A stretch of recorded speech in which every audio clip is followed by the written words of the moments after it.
Welcome to the Crypt Rick and Jonathan Show.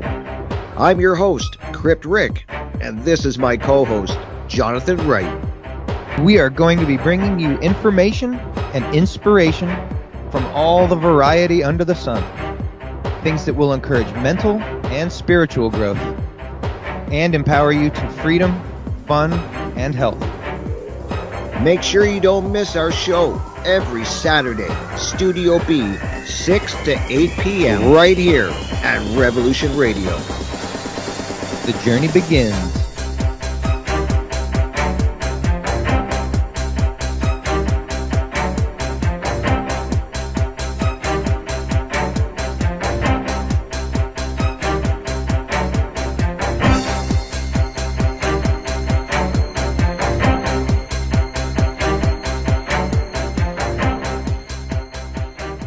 Welcome, everybody. It is Saturday night. That can mean only one thing, that it is time for the Crypt Rick and Jonathan Show. I'd like to welcome everybody tuning in. And I just want to ask everybody, before we go ahead and welcome my co-host, Jonathan, I just want to ask all of you people listening and watching, do you believe in freedom? What about freedom of speech? Well, trust me when I say that we are losing our freedoms. Our freedom of speech silenced. Here at Revolution Radio, there are many amazing creators doing great shows, free to cover any topic, say what they truly think. And to me, that is worth supporting. So here at Revolution Radio, we are listener supported, and there are many ways you can donate. If you want to do Patreon and do a donation every month, we can do it that way. And what about cryptocurrency? We even got that covered, guys. We do Bitcoin, there's Bitcoin Cash, Ethereum, and there's also snail mail, guys. Yes, we still do it that way too. If you want to mail in a donation, any donation is greatly supported, guys, and much appreciated in keeping all of the creators and Revolution Radio going 24/7, covering so many great topics.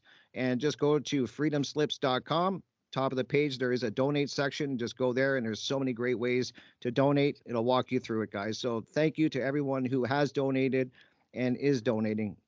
We couldn't do it without you guys, so thank you so much. And with that out of the way, I just want to go ahead and welcome my co-host, Jonathan. How are you doing this week, my friend?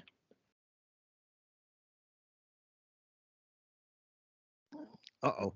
I had my mute button on there. I said that I was doing well, my friend. How are you? Well, I'm great. And it's great to hear you sound great. Cool, good. After I allowed the microphone to do its thing. So yeah, things are going well. It's been real fall now. Fall is definitely here. For sure. In its total legitimacy at this point. There's leaves on the ground. It's cool.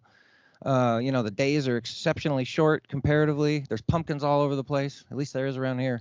Me too. Yeah, everybody's decorating for Halloween, and it's getting cold. We've had a nice couple days though, really warm. So I'm out trying to get outside as much as I can to enjoy the sun, because it's going to get cold quick. So yeah, that's a good thing when you're up north as far as you are. So if you can get some warm days in the fall, you're like, oh, good, here we go. Absolutely. Because yeah, down here it's kind of a rarity to get the cool days like this, especially so early. So I'm enjoying it. Absolutely. So yeah, we've got a good guest today, Cory Endrulat. But before we get to him, I would like to just do a brief what I've been thinking throughout the week and what's kind of been on my mind. And again, I believe it segues well into our guest. And what I'd like to talk about is follow your heart, and just that as a concept, and that is something that no matter what anybody does, or you'll get grief, you'll get made fun of, you'll get ridiculed. It just depends on what it is that you're going against the grain of when you decide to follow your heart. And that is, if nothing else, one of the truest tests you'll be given by yourself, by your higher self, by God, if you want to call it that, because you will find that though it's hard, and it will be, but the rewards on the other side for not listening to people, and sometimes people will just simply try to talk you out of your dream and tell you how impossible it is, or tell you that it's just ridiculous. You can't make money doing that, right? And that's not always the whole focus in life. And I know for a fact, and I know that if you're following your heart, money will find you, because it will be something that you need. And the amount you need a lot of times is what you'll get. So that's why there's a lot of starving artists, because their focus is not money. Their focus is their art, and they end up getting what they need out of it. Absolutely. And so, that's to me, that's my answer, I suppose. And I am going to bring this up as to why I post flat Earth stuff. And I know that seems like maybe a bit of a stretch, but bear with me. So right. I'm a 24/7 caregiver. So I have a few things that I can do that are normal people stuff. Like I go work out one day a week with a trainer person, and I get like a couple hours out of the house. But mostly I'm here, and I just have to find things that entertain me. And so beyond all of the truth that I post in primarily the medical field, that's really been my main focus. I'm not too much of an economist, though I do think it's extremely important how close we are to just a collapse of that. But just to all the people that would question, why do you do something so stupid? Why do you even think about flat Earth? Why would you even talk about it? Because it's what I do instead of watching MASH. You know what I mean? It's what I do instead of ballet. It's what I entertain myself with. And there's an aspect of truth to it. It can be trivial or it can be super important depending on who you are and whatever. And all I really have to say beyond that is, if you don't like it, just don't watch it. You know what I mean? Yeah. Like, I don't feel I make it my whole point or the crux of what I'm doing when I'm talking about truth, or when I'm sharing really what I am. But I'm not going to drag on about it. It's really just follow your heart and do what you know is right, and do what makes you feel good, provided that you're not, trampling or hurting anyone else. And you'll find the universe will repay you. You will. And so the reason I brought this up, beyond the fact that it's something we should all know and talk about, is that it segues well into our guest that we have brought on today, which is Cory Endrulat. And he has done that. He has followed his heart. And I would like you to briefly tell us about this summit conference that you have created. And it's very cool. It's very cool. It's a whole bunch of speakers talking about crazy stuff that has to do with freedom. So could you elaborate for us a little bit? Well, hello. How's it going? It's going great, Cory. Thank you for being here. Hey. Awesome. Crypt Rick, it's nice to see you again, my man, and nice to also see you collaborate with Jonathan. I just want to say that's really cool that you guys are collaborating, and the summit is actually for that very same purpose, is to bring people together, get all this information together in one place where people can look at it and say, wow, everything I need to know, or most of what I need to know, is right here in one place, with tons of free resources and tons of websites, so people can do even more research if they want to. That was my goal with the summit. It was a really basic idea of like, wow, if we bring more people together, more magic happens. And I was doing that in real life, and I see the change happen before my eyes. There's a lot of people who have this, may you say, defeatist or doomer mindset in our communities, who think, well, oh gosh, I got to go off the grid and build bunkers and hide away from the rest of the world, and no one's going to listen to me, and I'm such an outsider, and no one's. And hey, I think you should embrace that outsider, but that doesn't mean that you go completely outside of society. That outsider mentality that you have is there for a reason, to help bring the people who are in the dark, who don't have that knowledge, to the light, where they can start utilizing more options, may it be in healthcare, like you mentioned, or may it be in understanding their reality, flat Earth versus globe Earth, or any other topic, any other dialectic. Seeing the bigger picture requires more knowledge. It requires more light. If you're in the darkness, you can't see it. So the summit is called the End of Slavery Summit, to help us envision, particularly our mind, away from slavery. Because slavery is not a physical condition, as many people tend to think. It is a mental condition. Even the slaves back then wrote about this. Frederick Douglass, you go to his own writings, he was mentally enslaved. He thought he was meant to be a slave. Harriet Tubman thought, gosh, I can't convince other slaves that they're slaves. I mean, it's a mental root that they need to get down and under. Even this master believes that they're supposed to rule over their slaves. We have a lot of mentalities, and as you know, you and I might know, Jonathan and Crypt Rick, and maybe some of your speakers have talked about this, but in natural law, there's this principle of mentalism, the fact that all is mind. It's a hermetic principle, where if somebody looks into this, they understand that what our thoughts become our actions, and our actions become the world. So it all starts with the mind. So that's why it's only necessary when we look at the End of Slavery Summit, a lot of speakers talk about the mental roots to what's going on. We're not just talking about the news. We're not just talking about politics. We're not just talking about what the day-to-day conversations are. We are talking about them to some extent, but we're going to look really deep and try to find the root cause to what is happening.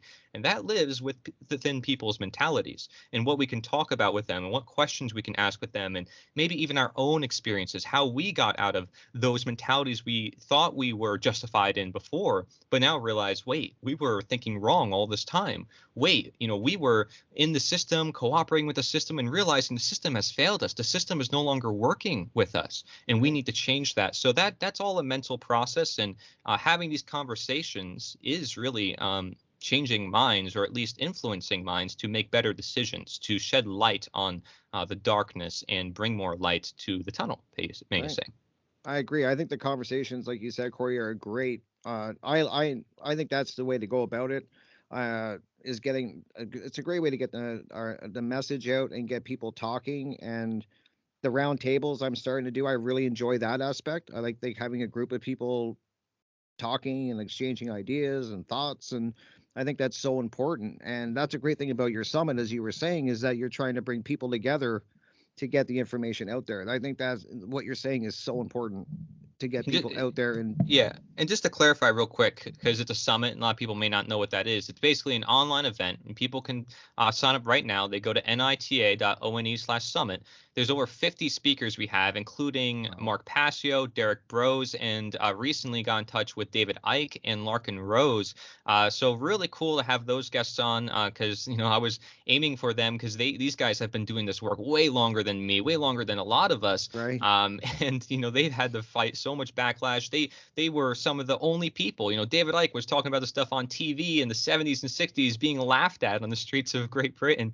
And then you have Mark Passio. Larkin Rose said, he was only one person in Anarchadelphia, and now there's like thousands, and it's tripling and quadrupling every single year, the amount of people who are sharing his information. And if you guys don't know who these people are, that's okay, because we want people who don't know who these people are and their information, again, to shed light and to see different perspectives. I'm not here to convince you of anything. I always like to give this disclaimer when I do a talk, is I'm not here to convince you of anything or make you believe anything. In fact, I want people to think for themselves. That's the very thing I am asking for, is for not one person to rule over everybody else and dictate how everybody else should think, because that would be slavery. I'm not here to do that. My goal is freedom, so I encourage freedom. And that's why, Jonathan, when you talk about authenticity, that's exactly what it is. You're being yourself, you're thinking for yourself, you're being honest, and that's what I seek to do.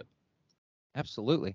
And real quick, I want to touch on when you said where to go so people could see this. Yeah. It was NITA, NITA.one, which is, I just say NITA 1, but it's Nature is the Answer, NITA, and that's really cool. I like that a lot. I actually have I requested a flag and some other things from you, and you sent it right away, and a book, and so I have all that stuff, and I posted up that. It's like a for sale sign or whatever, but it just says NITA 1, and it's got your emblem on it. That's it's what cool. I was it's in my looking garden. for. Just a second ago, John, I was behind me. I was looking at my bookshelf because I have his book. I wanted to show people. I love it, but I was reading it last night. I forgot it upstairs, so that's what I was looking for. Yeah, mine's downstairs. I know where your book is too. It's downstairs, so. Yep. But yeah, I just wanted to briefly touch on that for people, because that's like I would think if you search anywhere NITA, you're going to find you. Is that right? YouTube and anything else, right? Yeah, if you look up Nature is the Answer in particular, I'm not sure about NITA itself, but Nature is the Answer. And I like to always say it out, because that's what it stands for.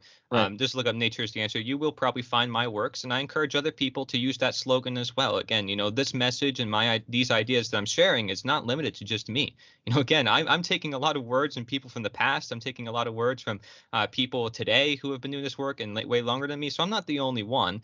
There's nothing new under the sun. That was your phrase for a while, Jonathan. So which I got from somewhere else, and Yeah, he got from somewhere else too. exactly. So yeah, exactly. Right. But that being said, there is this thing called creativity, which is also a form of improvising, where I took a lot of these guys and a lot of what they said and brought it together, which is exactly what I'm doing at the summit, to seemingly create something new. Although it's not really something new, it is creating something new by bringing it to light and bringing it together. So I encourage people to do that within their own communities, whether in real life or online, and I encourage they join our communities as well. I'm really glad, like I said, to see you guys collaborate with each other, and to just for me to be in this community in general. And I would welcome with open arms anyone else who wants to share the same knowledge or their ideas in general.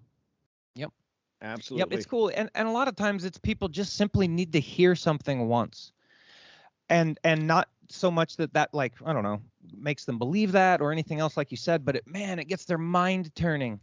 It just goes, oh, what if, you know what I mean? Like, if nothing else, that's why I talk about flat Earth, because, and I don't even talk about, oh, the Earth is flat. That's not what I mean. I look at anomalies with the moon. That's probably my most fascinating thing, because regardless of that, like if you really study the moon, and I mean with your own eyes and just look at it, it doesn't behave the way they say it does. You know what I mean? You observe things about it that are not supposed to be that way. And if you can get people to just think, what if it's like this? What if it's like that? Like, and now see, so then that to me, and this is kind of a question I would have for you too, but it gets people to go, oh man, if they could lie to us about that, right?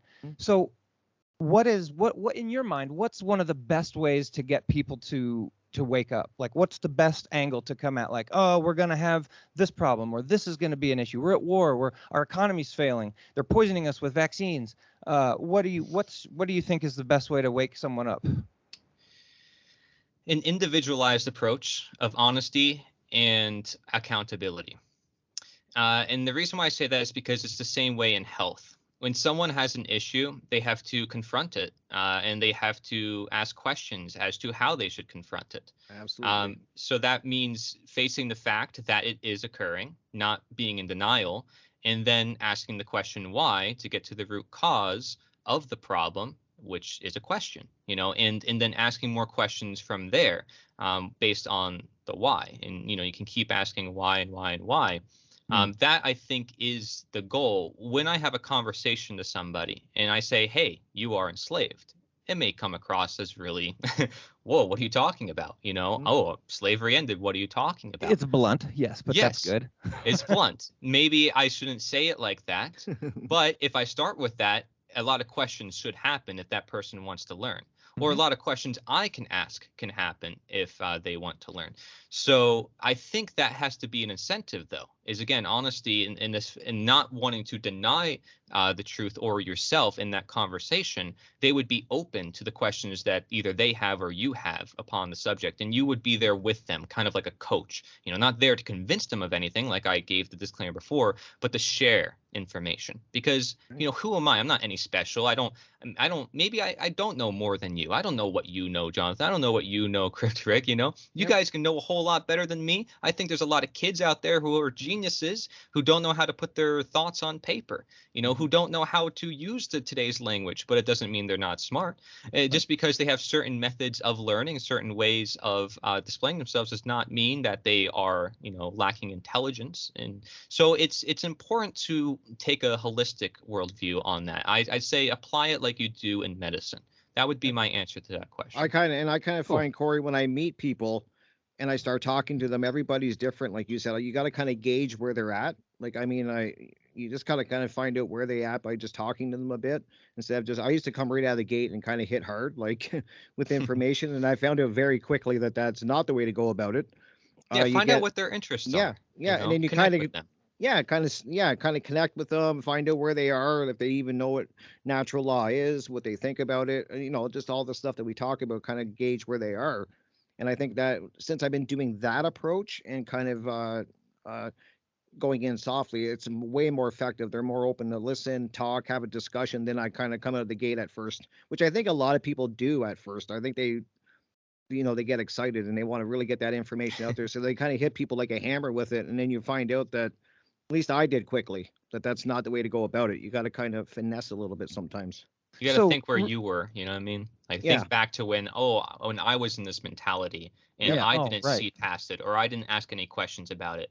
What got me questioning? Was it the symbols? Was it the music? Was it the images? What was it that got me started on my path? It's not going to be the same for everybody, like you said, but for sure, you got to ask questions and just be honest. Honestly, everything comes back down to honesty, is what I've realized. Yep. That's what I was just I was thinking that right when you started the answer to that question. I was like, yep, everything ultimately comes back to honesty. Because if you're just simply honest, it might be a little awkward. It might not be, and again, initially it will be, because most people aren't used to being honest all the time. And that's a weird thing. That was one of the hardest things when you get sober, is to just train yourself to not lie about little stupid things too, that you're like, no, why would I lie about that? Like you just get used to living in a lie. And so, and man, when you are honest all the time, and you really in your own mind think about, like, how am I lying to myself?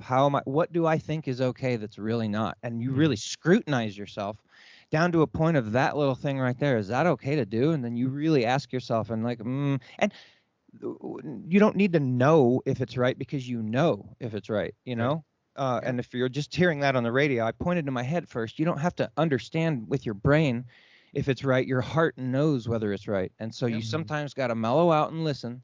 And honesty is the best policy every time, 100%. Yeah. That doesn't mean necessarily being angry, right? I didn't say be angry. I said be honest. So it's important that people still. I'm just letting people know, just because you're being honest, it can come across by people as if you are being mean because they are offended of the truth. Okay, but that would make them expose themselves, especially in front of others, when you were just trying to have a nice conversation with them and trying to ask just questions. And that's what happened to me. There'd be instances where somebody would get mad at me for me simply asking a question, which I had an authentic question for. And yes, it was an honest question that even though other people didn't want to ask, they were all thinking about it. So honestly, they wanted to ask it, but they kept that hidden. They kept it suppressed. I honestly expressed it, and they got mad. That person got mad at me, as everybody expected, and therefore those other people actually came back to support me. And I found new opportunities from there. See, honesty always wins, even in relationships. Right? Relationships, people aren't honest with their partner, and they're not honest with themselves. I don't talk a lot about relationships on my channel, but there's a whole lot that could be said about that, because the whole relationship between ourselves and the world and our governments, supposed our governments, is really, it's a relationship, and it's rather an abusive one that we don't really have a strong connection with, one that we don't really know much about, but what we're told, which is very not one that's in our control, not one that we necessarily consented to. It's not a very healthy relationship. Absolutely. No, it isn't. And that goes along with the same kind of dynamic as a teacher and student who might be afraid to ask the question. You know what I mean? You humble yourself in the truth and go, I really don't know this, so I don't care if it makes me seem dumb. Yeah, I need to know. And then it's, like you said, you asked this question that no one wanted to ask, and but then they backed you. And then so that means when you ask a question you're afraid to ask, for example, there's 9 other people that don't know too. And then she's going, okay, cool, and moves on, and none of you know what the hell's going on now. And it's like, oh, okay, well, we'll wing it. And I remember doing that as a kid.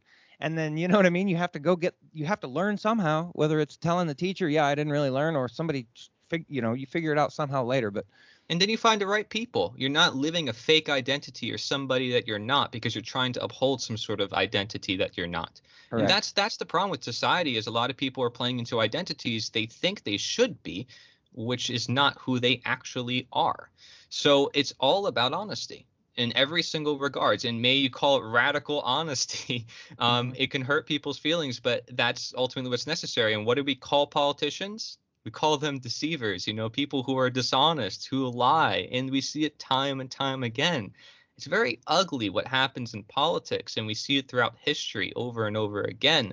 But it's not just the politicians, it's the people who aren't being honest. Yeah, especially with themselves, which I think, as you said earlier, Cory, is key. It starts with, for me, that's where it starts. You have to have that foundation of honesty, especially about yourself. I think that's the foundation people need. A lot of people are lacking, is not being honest with themselves. And I love the way that you said that earlier, because how many people can honestly look in the mirror and honestly say that, honestly say that they're happy or being honest with themselves, I just think of all the lies that people tell themselves every day, and kind of to get by, and it's it's disturbing in a lot of ways, because I think a lot of people haven't done that work on themselves, and they're certainly not being honest with themselves about a lot of things. And so, honesty, I agree. That's where it starts for me. That's the foundation you need to build on. Well, to make a final point on honesty, I think conscience is a good example, as we talk about often with order following. Order following is when you don't think for yourself, Right. and you suppress it, essentially. If you do think about what is right and wrong, you suppress it because someone's telling you to do something. You just do it because they tell you to do it.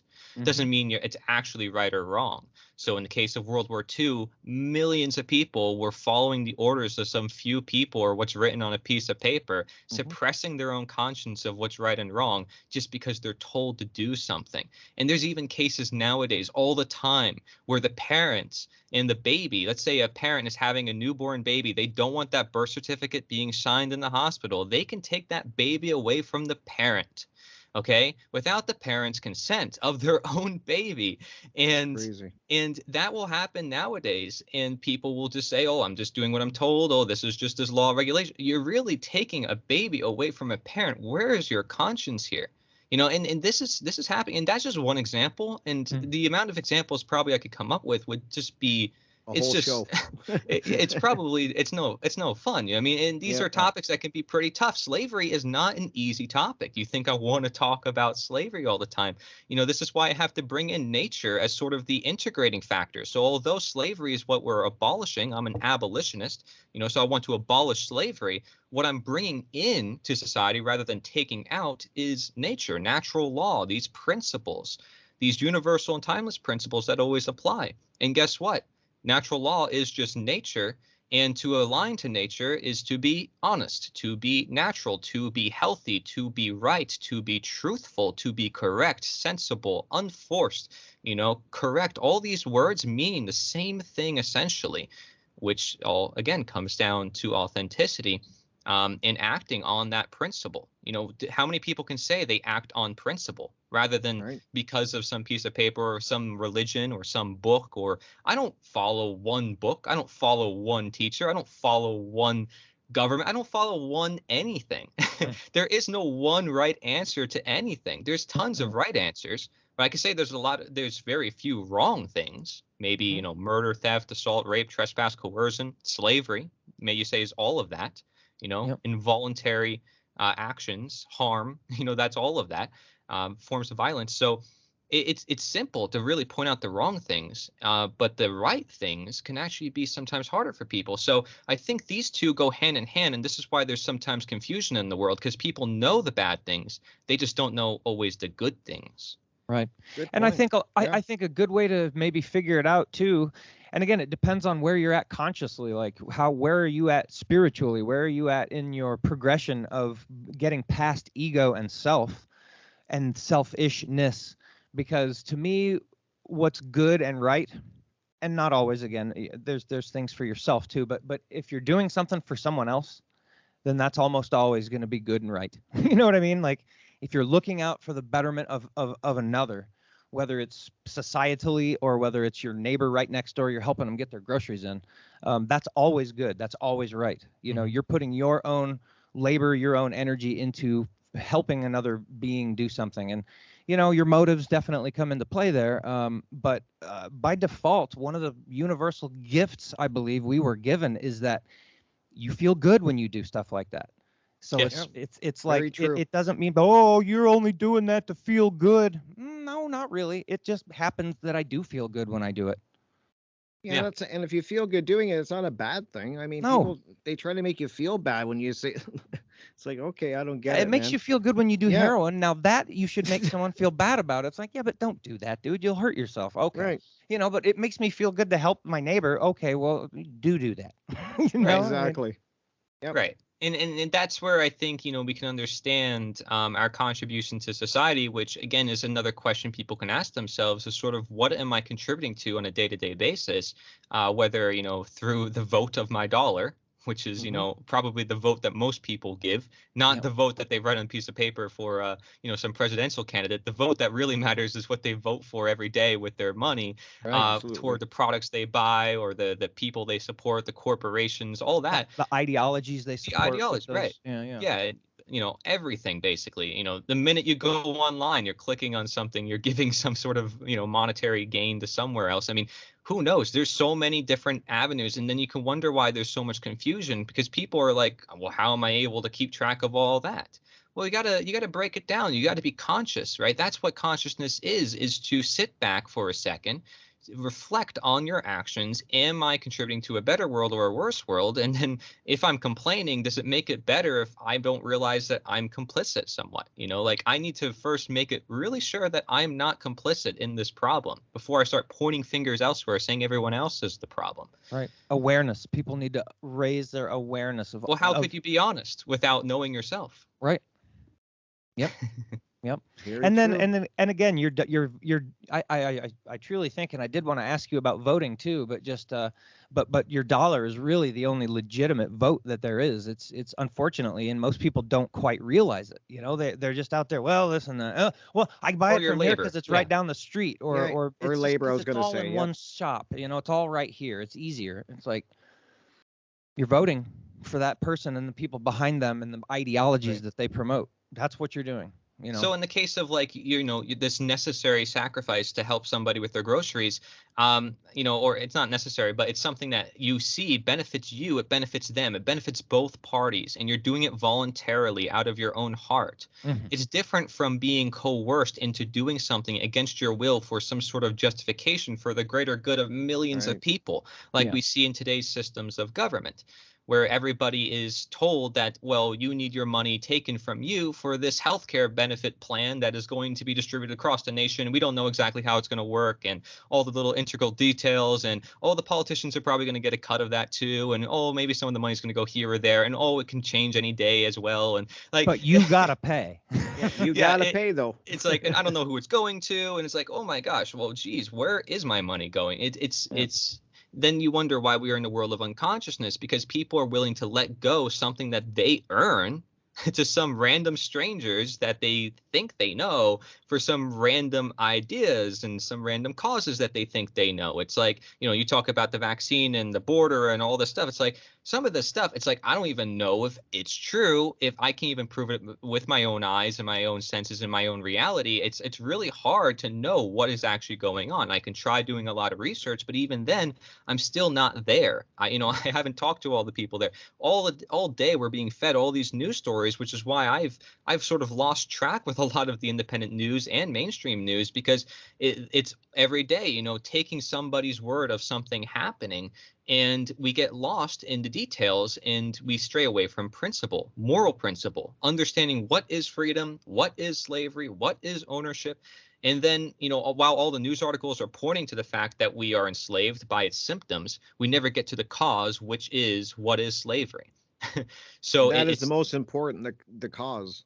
yeah. I mean, nobody, yeah, like people are so busy pointing out symptoms, Mhm. but never going to the cause. And I think that that's key. You got to find that, you got to get to the cause if you're going to make any changes. You can point out symptoms all day, and I just say that because of my medical condition. I mean, I could treat the symptoms all day, but am I getting to the root of the problem? No. But when I started addressing the root of the problem, that's when changes started to happen, because I was going to the root of the problem. And I'm not saying ignore the symptoms, because the symptoms are there for a For a reason. Why are the reason, right? symptoms there? Right. They're there to tell you of something deeper that's going on. Yep. But it's your choice if you are going to look at something deeper, or if you're just going to look at what rises to the surface. Very true. Yeah, that's always how I feel when I see the commercials for, here, give us some money so to raise awareness for breast cancer. Dude, every person on the planet knows that there's breast cancer. We don't need to raise money for awareness anymore. We need to raise money to figure out what is causing it. Same with Bingo. childhood Yep. cancer and St. Jude's. Yeah, that's fantastic. There's a hospital that will fix them. How about we fix them before they're broken? Because childhood cancer and all this is a new thing. And I mean, so then that just goes more to the waking up, folks. Like, they're doing this to us on purpose. Like, it's in our food, it's in our air, but primarily our food. Like, they really have poisoned us significantly through our food. And that's just that's an aspect of awareness that people need to. You can't just go shopping and just throw it in your cart and be like, we're good, we got food. No, you got to really look. You got to really pay attention. And that's another thing that's happening right now. A lot of farms are under attack. If Yeah. anybody's been following that, and I can actually prove that because it's in my own area. Pennsylvania is known for a lot of farms, Amish country, Mennonites, different groups that, they do their own thing. They're in their own communities. They maybe were selling different products for over 30, 40 years, ran in their family, generations. All of a sudden, government writes something down, some piece of paper, tells their order followers to go to this farm. And hello, we're the government. We're here to help. Meanwhile, tearing down a family business that's serving across the nation for some products that are illegal in certain states, but legal in other states when they're products that have been consumed for thousands of years. It's just, if anybody really thinks about this doesn't really make much sense, and it doesn't really help. These are just farmers living their life. They're not harming anybody. They're providing a service that people can voluntarily choose to use or not. It's actually, health beverages, if anything, or health foods for a lot of people. And the feds don't care. They're going to do whatever they want to do according to, whatever their upper ups tell them to do. And they're going to do it. They're going to mess with these people's lives when they're not supposed to. They're definitely doing it in my area too, Cory, especially during COVID and that. Like, they've really, the farmers are taking a hit for sure. And I actually know a farmer that as a cow, like, does a dairy and chickens and all of that kind of stuff. And she's always in a battle. And at least where I live, they don't want you getting raw milk. They don't want you getting anything from a farmer like that. They're getting upset now if you're getting fresh eggs off farmers around here. And to me, it's just crazy when you start thinking about it. It's like, I should have the freedom of, if I want to drink raw milk, I can drink it. If I want to get fresh eggs from a farmer, I can. But the government's coming in and really cracking down on a lot of these farmers. And a lot of farms have been closing around me. And as you said, farms that have been around for generation after generation are being wiped out. It's going into the big farming, like the big, I don't know what you call it, like. And they have an exception. They can do whatever they want. They can have all these mass slaughterhouses and all this stuff, and they get away with it. And then people, in communist circles, or people who are like, oh my gosh, capitalism and money and corporations are so bad. They're like, see, these are the reasons why we need to, control and set limits on what people and billionaires can do. Hello, what don't you see right here? The government is creating an exception for the corporations. They're purposefully taking out the competition. They're creating monopolies. Every monopoly in history has been supported one way or another by governments. And this is, that's another whole perspective you can get into. But really, these are all just the symptoms of slavery. And I think when I say slavery, most people generally know what that is. I didn't even really define it. I think people get it. It's the opposite of freedom. That's all I have to really say about it. It's the limitation on what you can and cannot do, what you choose to do. If you can't do something, then you're not free. And it doesn't mean that it's right or wrong. It doesn't mean that some people are not going to think it's right or wrong, whatever. It just means the ability to do it. Right. So that's what freedom is. It includes the possibility of bad things happening. But that's because it's part of reality, if we're being honest with ourselves. But if we're not going to be honest with those, your health is one of the most primary fundamental freedoms that if you don't have that, you're owned. Because then well, how do I get better? Well, these pills here, hook, line, and sinker, man. They've got. Think about this. All the way across the board, they got you. So not only when it comes to being honest with others, being honest with ourselves, do we have to look at honesty, but honesty according to our nature. So in the case of you talking about pills, is that the most honest solution toward our health? If we think of honest in the same ways we think of truth, or what is correct, or what is natural, and all those terms I mentioned before, we would see that the most honest option would be not that of a man-made drug that is temporary and hasn't always existed. Exactly. Yep.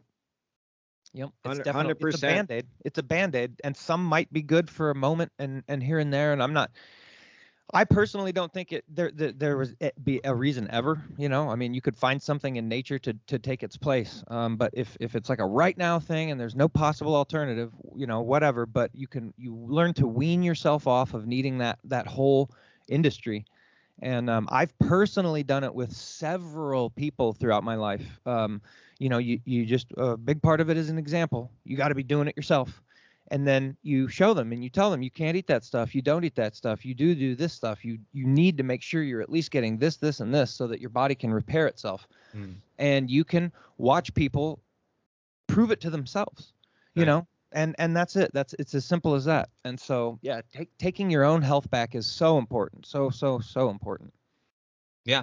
And, we were talking about the pills and being honest in that regards. Well, those pills are also created for a reason. I'm not going to say, like you said, they're going to have uses. They're going to have times where they're used because they were created for a reason. Otherwise, they wouldn't have created. Everything that exists here is here for a reason.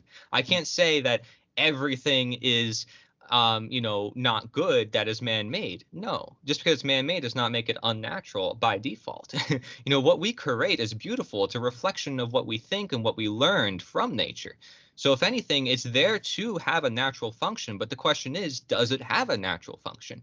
And, why does it exist? So we have these pills. Okay, why are we using these pills? Why do we have to use a less natural solution to our problems? Those are the questions that we have to ask ourselves. So why is it that we have all these diseases that we didn't have before? Or why is it that we have all these problems we didn't have before? Why is it that we have all these drugs that we didn't have before? These questions, because then it gets you questioning, well, wait, there's something deeper, more important and more natural that we have to look at, which has always been part of our nature.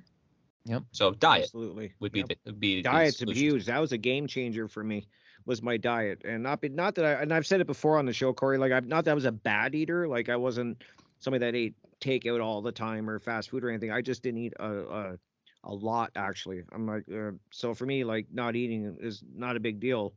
But definitely learning and taking accountability for what I'm stuffing in my face was a game changer. And going to a more natural diet was huge change in my health. It was, and I just think a lot of people don't really think they got to start taking some responsibility of what they're actually putting in their bodies and get some knowledge in that, because our food is like, when you just start looking at the back of packages, you'll be an eye opener. You can't pronounce anything. We're moving so far away from natural food. Yeah, it's notice eye opening. that you didn't mention a specific food. You didn't mention a specific type. You said natural food. Yeah. So I think most people can do this. Again, like this doesn't require genius to figure out. Can you compare Pop-Tarts versus a fruit? Like this is what I'm asking here. Pop-Tart's not a fruit. Yeah, fruit doesn't have icing. Which though, one bro. you think is more natural? So this is what you have to ask yourself, right? And that alone makes so big of a change. Just making your diet clean, not even nutritious, will make a change. So one step at a time. It doesn't have to be the whole deal. Now let's look at government. Let's look at politics. Again, I said you can apply health to this field as well. Yep. If we're trying to find the most natural solution here, okay, let's see. Do I listen to my own conscience as to what to do, or do I listen to some piece of paper that somebody wrote millions of years ago that I don't even know, or whatever? Like obviously, which one is more natural to do? I want people to really question themselves that, because it's really easy. Instead of using one sort of principle or some guide of a book or whatever, and I've written books about this, I think people intuitively have this knowledge of what is natural and unnatural. Otherwise, they wouldn't use those terms I mentioned. Day by day, everybody uses the term right, wrong, healthy, unhealthy, natural, unnatural, correct, wrong.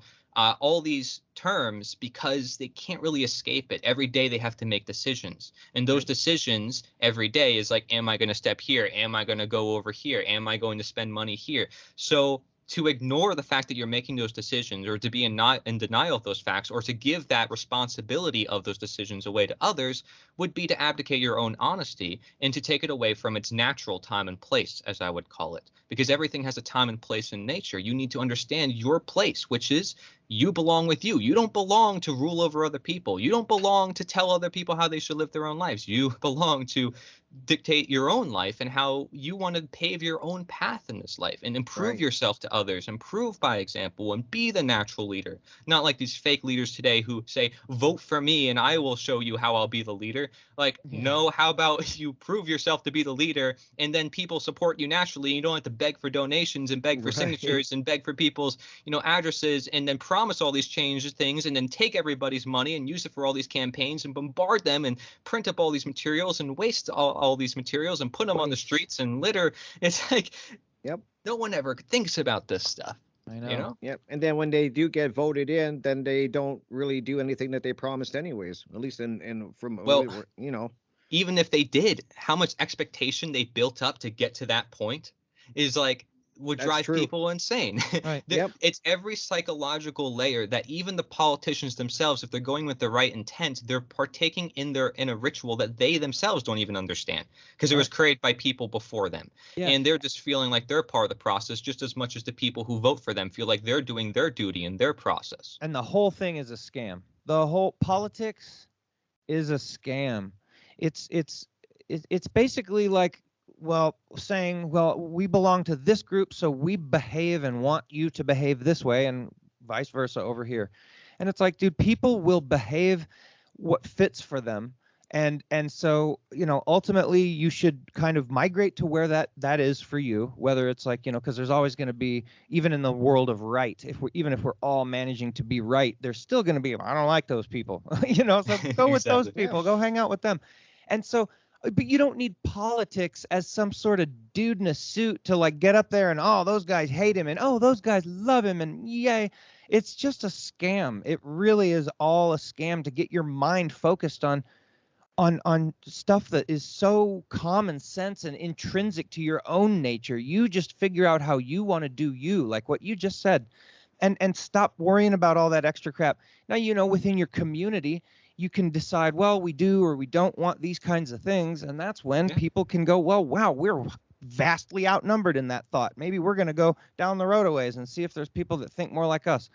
Happy to you, et cetera, et cetera. But And that's why being honest will find you people who are like-minded to you, who you actually are, and those can be your best friends ever. Like I said, I'm so grateful to be in this community to even meet you guys, like, because I'd never expected to meet people who were so open-minded and like-minded to the sense of just questioning the world. And it's like, how hard is it to find people who want to be moral, who want to make a difference, who don't care about the money that much, who don't care about the identity or the ego? It's like, I feel like it's not a hard thing to ask for, but in today's world, it may seem hard because we make it hard on ourselves. We enslave ourselves. You know, when you mention politics, you know, I like this quote from Sterling. Active Research is his channel. You probably know who he is. Yeah, we had him on. He was our first guest, me and Rick. Yep. Oh, awesome. I didn't He know was he was our your first guest. Yeah. Okay. Yep. That's sick. Yeah, so he has like a whole compilation of resources for people as well. I would recommend checking it out and maybe to go back to your episode on that. But he said, you know, people like games. They don't like politics. A lot of people don't like politics. You know, it's like nasty. Everybody's attacking each other and doing slander campaigns against each other and begging for money. But people like games. You know, they like sports games. This team versus that team, and who do I get to support? So that's the way I see it too. And I think a really good book that sums up basically politics for anybody out there who wants to learn about the deep itty gritty of politics is government-scam.com, because you mentioned government is a scam. Government-scam.com is a book by Etienne de la Boetie II, because he calls himself that. It's a guy originally from the 1300s, but there's another guy today who calls himself the same name, and he basically compiled a bunch of resources on the history of governments and how money works and everything about the system. So it's great as a resource for somebody who wants to research and get like basically a guide of everything they need to know. And that's one of the reasons why I really like Mark Passio's Natural Law Seminar, and I usually send a lot of people to that information as well, because I like information that brings it all to people. They get a well-rounded approach of here's the whole, right? And don't take my word for it. Again, you know, we're compiling information, we're compiling people, and that's why I did the summit, and that's why I plan to do more collaborative projects as we move on. And guess what? By doing that, we actually make more of an impact the more we collaborate. So that's the goal, is to make an impact, and not an impact for my regards, an impact for the message's regard. You know, the message will live on way past our time. You know, it has before. Lysander Spooner in the 1800s said all the same things we're saying right now, and people don't realize this guy's an American hero who fought the U.S. Post Office, who was, you know, saying slavery should end in the 1800s, who was fighting against religion, fighting against government, all this stuff at the time. And people don't know about him. I asked the average person in America, do you know who Lysander Spooner is? And they say, no, I don't know. but yet he had such a monumental presence during the time of the abolition of slavery. He was one of the people out there as a lawyer who was well respected in his field, and everybody respected them, whether they were, very professional or people who were like on the fence, like, against the system totality. He was able to appeal to both sides, and I admire him for that. Being able to write pamphlets to try to, share information with people about natural law at the time. That's monumental as a lawyer, especially somebody who's in that system, understands their law. Yeah. So somebody's definitely that people can also do research on if they want a lot of information like this. So spell his name. What's his name again? Lysander Spooner. So Lysander, and then Spooner. So Spoon ER.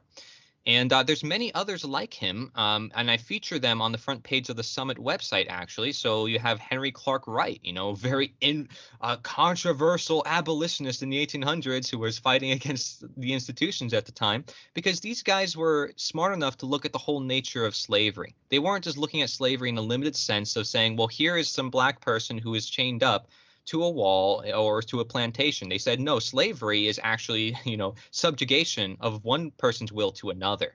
They were looking at it in a more holistic way, and they were applying it to say, hey, well, gosh, every race was enslaved before, and this is a moral cause. This isn't a racial cause. This goes deeper than anything.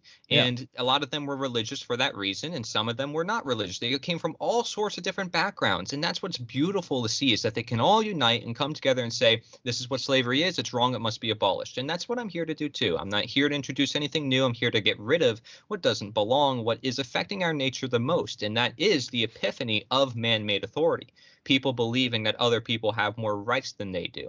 And that is inequality by definition. That is, involuntary servitude, which is, slavery. Now, of course, if people consent to that slavery, that's voluntary slavery. But when you bring other people into that net, it becomes involuntary. So voluntarism, I think, is another good philosophy people look into that ties in well into, abolitionism, as I like to call it. And I'm glad a lot more people are starting to use that term today.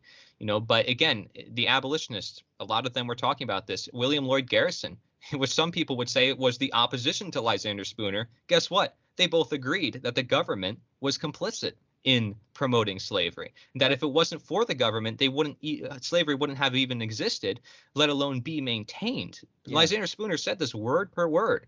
And he said that they used chattel slavery to promote other forms of slavery, particularly economic and political slavery. Well, what is political slavery? Interesting. Economic slavery. So people don't really question, well, are there other forms of slavery? And why do we call then the people who are, chained on plantations chattel slavery? Because it's a particular type. So slavery is a long practice, I think, that has held humanity back in its evolution. And I would argue that it's probably the only thing that does hold humanity back in its evolution and ever can hold humanity back in our evolution. Because it's humans holding other humans back by definition. Exactly. Yep. Wow. Just checking the time here. Okay, so we still got a couple minutes, guys. Yep. You always got to keep an eye on the clock. Let's get into a large question now. Sure. All right. Yeah. Well, that's usually what I'm notorious for, Cory. Yeah. 5 minutes is a perfect amount of time to go into a large question. Let's go. Yeah. That's well, Jonathan will agree. I'm notorious for it. Like 3 minutes left of the show. Let's get into a deep topic. Yeah. So I'm always constantly watching the time now because I'm like, all right. So when does your summit come out, man? Like, when do you drop that thing? So the summit is going to come out on December 1st, I'm planning. So that's pretty soon. That's a month from now. Yeah. I don't know if I'll push it back. I don't think I will, but I want to make sure it goes out with a bang.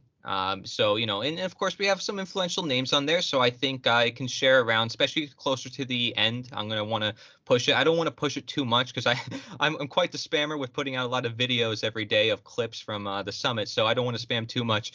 But I definitely want to remind people closer to the date to, definitely share it with their followers and try to get out to as many people as possible. I'm even putting out different flyers in real life and sharing business cards, and people can print those business cards, share it with people in real life. I encourage people, don't just limit this to online education. I want to bring it to the real life, and maybe one day we can have a real life conference. You know, I'm finding out there's a lot of people in Pennsylvania. I don't know why that is, that are sharing the ideas of freedom. I don't know if it has anything to do with the Declaration of Independence being signed here, but I do know that you know, there's a lot of freedom minds, and there's a lot that can happen just generally over, you know, the entire you know, United States of America. There's a lot of people in every state that really care about these ideas, and I think they'll all be able to relate somewhat to what's going on. On the first day, all the intentions will be set. So on the first day, I think everybody will get kind of like a brief overtone of what slavery is, breaking it down. What are we talking about in this summit when we talk about slavery? You know, because independent media has not really used this term a whole lot. They may use it in the sense of tyranny. They may say, yeah, you know, there's a lot of problems going on in the world. But again, we want to really get to the root cause, and I would like to say, yeah, it's slavery, and and these 50 other speakers happen to agree with me on that. They actually break it down more than I ever can. You know, these guys, like I said, have been doing it way longer than me. They have books and books of evidence and documentaries and all this stuff. So I was like, hey, let's just bring it together. Even when you sign up for the summit, you'll get a bunch of free resources. So I encourage people who sign up now to go check it out. Perfect. Cool. Right on, guys. So there we are. That is the music. We are here with Cory Endrulat. We are talking about slavery, all important topics, covering many things. So we'll be back in 5 minutes, guys. Crypt Rick and Jonathan Show. You're listening to Revolution Radio at freedomslips.com, and we'll be right back after this message.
back, everybody. It is already hour 2. I tell you, hour 1 just flew by, and we are having a great show. We have an amazing guest with us. We are talking about so many important topics like freedom and slavery and all of those topics. So we are here with Cory Endrulat, and the first hour flew by. Welcome back, guys. I'm looking forward to hour 2. Thank you. Yeah, it's been great. I see a lot of people in the chat too, on the Element server, which I'm glad you guys have that server, by the way. I love Element because I use that to communicate with a lot of people in my community as well. I think it's great that people are still talking about different solutions that are being shared, because we can get into that a little bit too, maybe.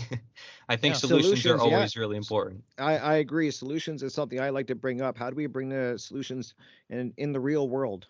Like, I mean, It's great to talk about these things, but I have a lot of people, Cory, that I speak with in person, especially, and they're like, okay, I'm on board with what you're saying.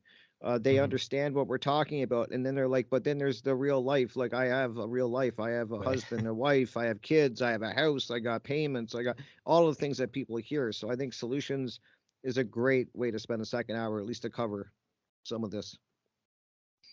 Yeah. And if you want, I mean, I could jump into some general guidelines for people, different places they can go to bring some action into their local community, whether it's in real life or online. I created a tons of resource video that people can check out if they want to be their own content creator. I shared with everybody the video tools I use, the thumbnail tools I use, and some tutorial on how to use some of this stuff, different free office programs, for example. And I encourage people put out content online one way or another, even if you're just sharing what you're doing in real life or expressing your thoughts, because you never know where that can go. You know, there's many cases where people just do a rant on the internet and somehow it just blows up by the YouTube random algorithm, because that's how it works. You know, sometimes the algorithm just favors different things. And if you tend to talk about what's going on currently, it tends to get the most traction. It's up to you. You know, whatever you think, fits the best theme and best topic at the time, just express your thoughts. Don't be afraid. You know, you might actually feel better from doing so, and you'll meet some more people in the process. I encourage you to get involved in our communities as well that are online. That being said, in real life, I would recommend a lot of people take action and they connect with their local common law assembly. Now, when I say the common law assembly, the reason why I mentioned that is because they're a good audience that is generally open-minded to a lot of different topics. I'm not going to say that everybody is open to everything, because I don't, it's obviously it's a generalization. There's assemblies all across the nation with many different people, so not everybody's necessarily going to be on the same page, and everybody's going to have different viewpoints. But that's the beauty of it, and the fact that people are coming together in the first place means that that's already better than having nobody come together. Very so. Utilize your networks wisely. Don't be afraid to go to political meetings if you have to. But the common law assemblies are great because they're not really that political, and they're introducing solutions that people can use now to create freedom now without wait. Saving money, saving their freedoms, frankly, and understanding more as to what it is and what deceptions have been done unto them. Through the different power systems that be. And of course, that would probably be a whole segment of its own, going into what they're doing. It's not something that I particularly specialize in, because I tend to talk more about, philosophy and just the actions in general. But the assembly has a lot of resources for people and to get into, what they're doing and how you can get involved. Let's say you're losing your land. Maybe you're a landowner. You're losing some land right now. You're fighting a lot of legal battles. These guys might be able to help you with legal resources. There's a lot of lawyers. There's a lot of professionals that are in these assemblies. And I'm finding out every day, like, there's so much knowledge there. I'm like, I just sit there in awe. Like, geez, these people know the system inside and out. They may not know everything that I talk about with slavery and natural law and getting really to the heart of what freedom is. But that's why I'm there, to share my knowledge with them, and they share their knowledge with me. I don't expect them to know everything. Just as I admit to not knowing everything myself, the point is that we get together rather than stay secluded, isolated, or doing what everybody else is doing. So political parties probably isn't going to lead you exactly where you want to be when it comes to freedom, especially since they are playing within the system that we just described in the last hour of slavery, choosing one master over the other. As Lysander Spooner said, just because you choose a different master every so couple years does not make you any freer. You're still on the plantation, involuntarily consenting to the system. You've gone to the common law assemblies, though. Yeah, so I've gone to the So what assemblies. do I've you gone to give everywhere. how do you approach, how do you initiate conversation with them? These are people that are fully in the system, and you're of an understanding of we need to get rid of government. How do Right. you approach that? Good What do question. you start Yep. with? What do you Yeah. So these guys have the mentality, when you look into a lot of their works, that we need self-governance. And I don't disagree with that. So self-governance and governance is not the same thing as governments, right? Two separate things. Governments is the monopoly of violence. It is slavery as it is claiming, the right to rule over another fellow human being, as we see throughout history and ever since the foundations of governments were the foundations of systemic slavery. And as I also detailed on my book, in case anybody is offended by that statement, and again, ask questions, be open-minded, Right. just as I am to a lot of their information. They, promote self-governance, and we don't call it self-governance. That's the funny thing. We say self-governance because every day, I'm governing my speech right now by talking. I'm governing my actions. It's just simple control and guidance. But when you control others through the use of violence and coercion, then it turns into governments, where it's mind control, governano mentis, when you break down the word in Latin. So it's a separate topic. And again, that ties into the principle of mentalism we first talked about on this radio show. But to get into the Common Law Assembly, when I first met with these guys, it was really meeting with them in person that really sold me, because I got to see their energy, the soul, the light in them, and we just connected on a better level than just talking online.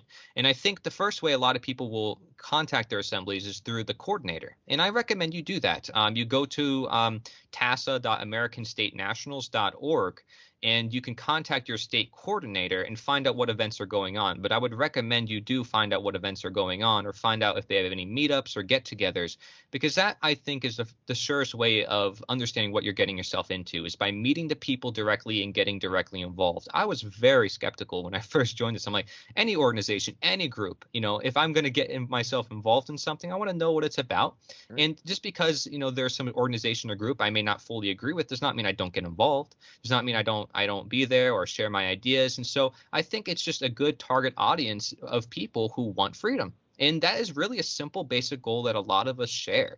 So if people have that goal of, hey, I want freedom and I want to get together and create that, make that possible, this might give you a little bit of light and hope into the fact that it is possible, because these people are creating systems right now that are completely voluntary, that will work for the free world. We can have court systems in a free world with no government. We can absolutely have still order and justice. And the Mises Institute was putting out a lot of this information in the 70s and 80s and 90s, and still to this day. And there's so many groups and organizations out there that prove, and researchers and doctors and that prove that we can run things, without the government. And if you notice, there's thousands of solutions, hundreds of thousands of solutions. There is no one solution. Right. And if you ask the average person, like, what do you think should be done about this? What do you think this should be done about this? Their solution is probably better than what some politician is putting out there right now. Right. Because there's a lot of failed decision making that everybody can agree is like, what is going on? This is not good. Even if it sounds good at first, people start to realize, like, wow, this does not actually look that good. And when you ask them and say, well, okay, you realize that's not good, so what do you think the solution is? Their solution is probably better. and so that just tells you that people know what to do. They just need some efforts, some resources to put it in action. And when you have people with you, you can put it in action, and you can feel it in action, and you can feel it coming to light. And so by organizing with your local assemblies, or with anybody in general, people who want freedom and don't just use politics as the means for freedom, or don't just use these limited solutions that aren't really solutions because they're begging and asking for permission to be free, but actually putting it into practice, then you start to really feel the sense of what freedom is, which is self-governance. That is freedom. Like, without the slave recognizing that they're a slave and that they need to free themselves, they're never going to be free, because you have to, the only person who's going to free you is yourself. Again, this is where honesty comes in. If the slave master is going to say you're free, it's like, if they're being honest with themselves, they have to realize you just programmed the slave to be a slave all these years. How do you expect a slave to just wake up to their freedom? It's not going to be an easy process. They need to be educated into who they are by their nature, by their rights, who they are by their ownership.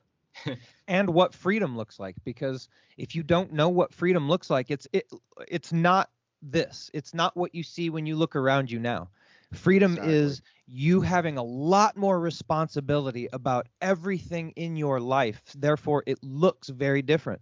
And that's one of the things that Jim Gale, who was one of our first guests, talking about food forest abundance, that's why he has this massive food forest compound down in Galt's Landing in Florida, so that people can come down there and visually witness what energy independence, water independence, and food independence looks like. And it's like, oh my goodness, like this is real freedom. This is how it is lived out in real life, And then they want to do it too, right? They want to right. replicate that. They're like, wow, this is better. This is better. Like, who wouldn't want this? Oh, there's different solutions. There's these off-grid solutions that work better. There's these natural medicines that work better. They're not hard. They're not complicated. They're different. Yep. They're different. That's all it is. The amount of energy we pour into certain tasks, let's say, or things like a 9 to 5, for example. Imagine the amount of energy we put in through our lives into a 9 to 5. And imagine if we treated money the way it really should be treated, as a fake fun ticket. And life would be so vastly different, Yeah. And it's very simple to do. It's very simple to do. And freedom of from the dollar is, I think, the first thing. That's when we really, as a species, will be free, and it'll be like, haha, we don't pay to live on our planet anymore. Yeah. Wow, yeah. Yeah, and I do want to say, the moral change is the most important change. So although I'm encouraging people get involved with these different organizations, they may not focus on morality and slavery and these concepts that we're mentioning right here as much as we're talking about. And that's why you need to be there as sort of that aggregator and share this piece of advice with them. Is like, say, hey, these principles are the reason why we're doing this. Let's not lose touch of those principles, because a lot of these guys might have a lot of projects in mind. And this is what I noticed from my involvement. They say, I want to do this, I want to do that. Let's set up this system, let's set up that system.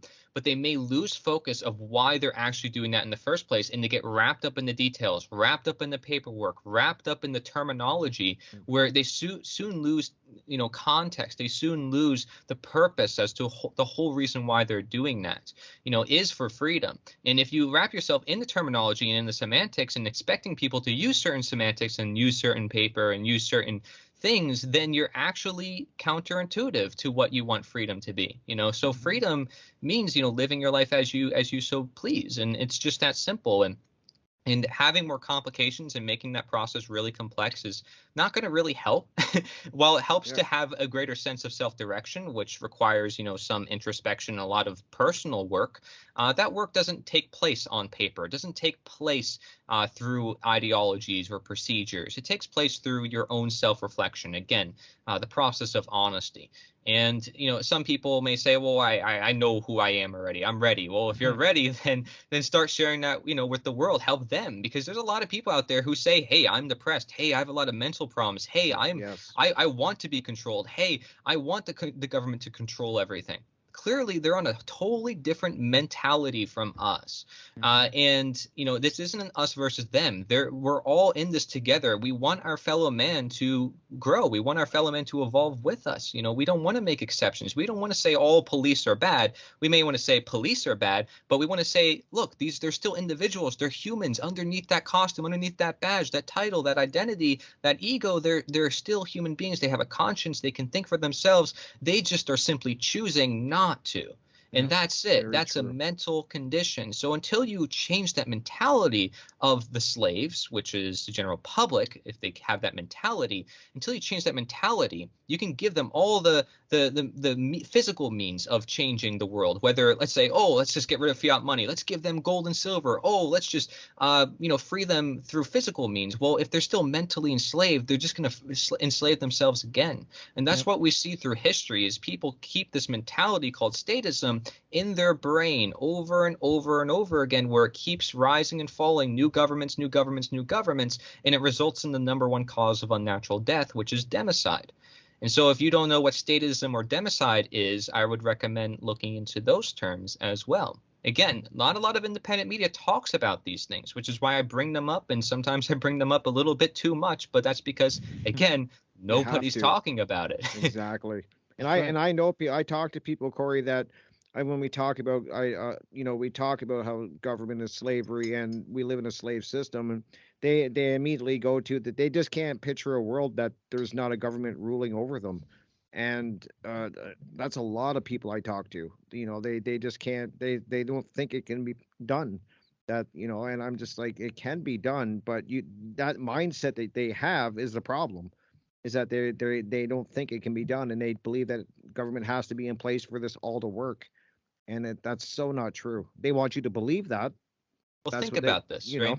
And again, I don't, I try to refrain from the use of the word they, because I say we are in part enslaving ourselves and complicit to Good it, point. just as Yep. we are when we are giving our money away for so-called taxes, which is just a form of theft, because it's money being taken from you. If you don't pay, you're going to be Right. coerced against your will.